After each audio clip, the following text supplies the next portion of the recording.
After the end of World War II, the world was split into two, East and West. This marked the beginning of the era called the Cold War.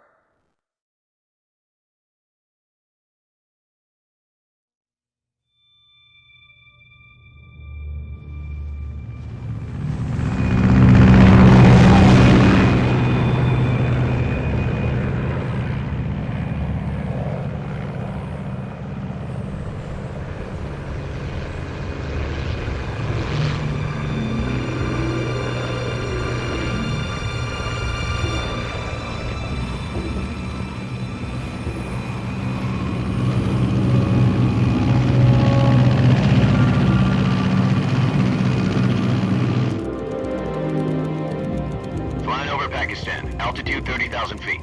Approaching Soviet airspace. 20 minutes to drop off. Commencing internal depressurization. Equipment check. Arm main parachute. All right. You ready to go? Drop zone still showing a high pressure mass. Cav okay. Good. We've got high visibility.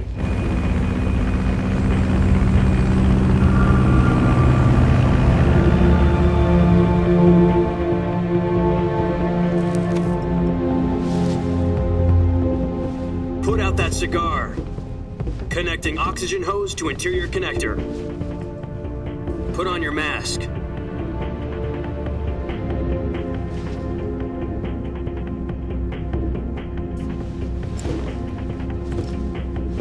Does this panty waste know what he's doing?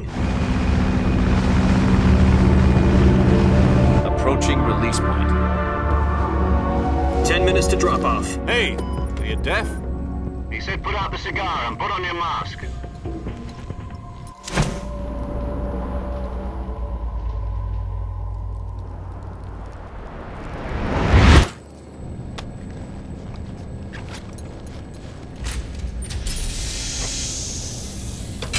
Depressurization complete. Checking oxygen supply. 6 minutes to drop off. Opening rear hatch.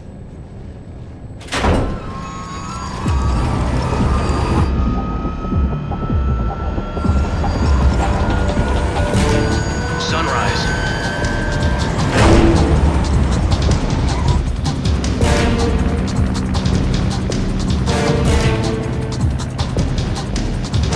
External temperature minus 46 degrees Celsius. 2 minutes to drop off. Stand up. You'll be falling at 130 miles per hour. Try not to get frostbite from the wind chill. 1 minute to drop off. Move to the rear. Activate bailout model. This is one for the history books. The world's first halo jump. 10 seconds to drop off. Stand by. Status okay. All green. Prepare for drop off. Countdown.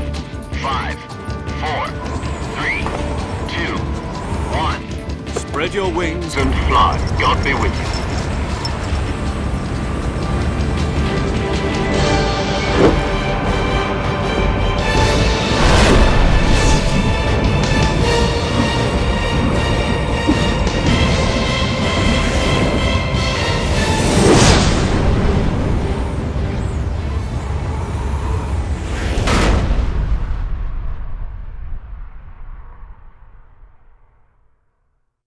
Jack, I've got some important news.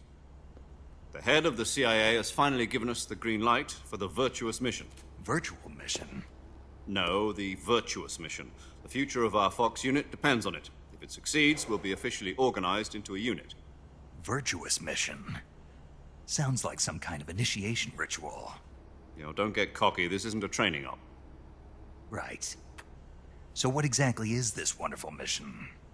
Well, about 2 years ago, a certain Soviet scientist requested asylum in the West through one of our moles.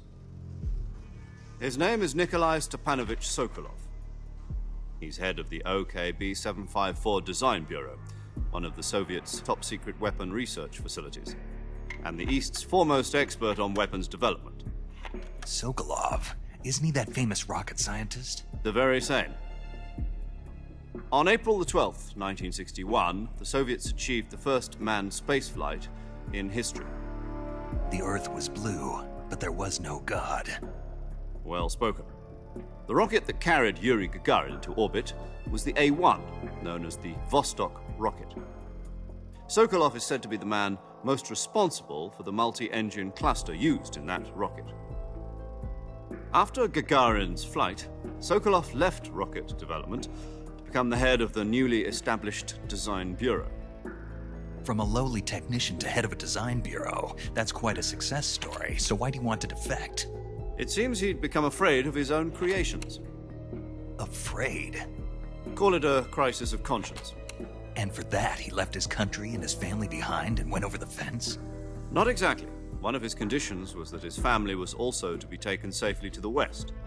We used a mole to get the family out first and succeeded in sneaking Sokolov over the Berlin Wall shortly afterwards. I was the one who conducted the operation. The security... What? We got Sokolov over in one piece, but the whole ordeal had left him exhausted, and we checked him into a hospital in West Berlin. It took him 2 weeks and more than 600 miles to get from the research facility in the Soviet Union to Berlin. He was in no condition to say anything coherent. And it was only a week later that we had something much bigger on our hands. The Cuban Missile Crisis. October the 16th, 1962, President Kennedy received word that the Soviets were in the process of deploying intermediate-range ballistic missiles in Cuba.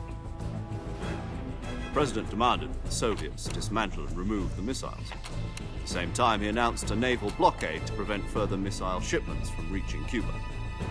But the Soviets didn't back down, instead placing their armed forces on secondary alert. Soviet transport ships carrying missiles continued on course towards Cuba. US and Soviet forces went on alert for an all-out nuclear war.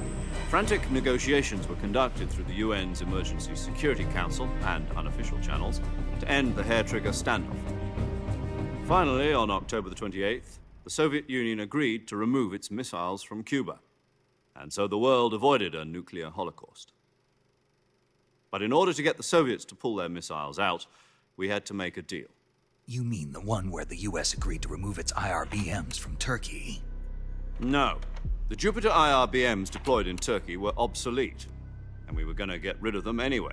They had no strategic value whatsoever to either the US or the Russians. The Turkey deal was a ruse, a cover story that was fed to the other intelligence agencies around the world. So what did the Russians really want? Sokolov. They wanted us to return Sokolov. You mean the Soviets pulled out of Cuba just to get their hands on Sokolov? That's right. What the hell was he working on? At the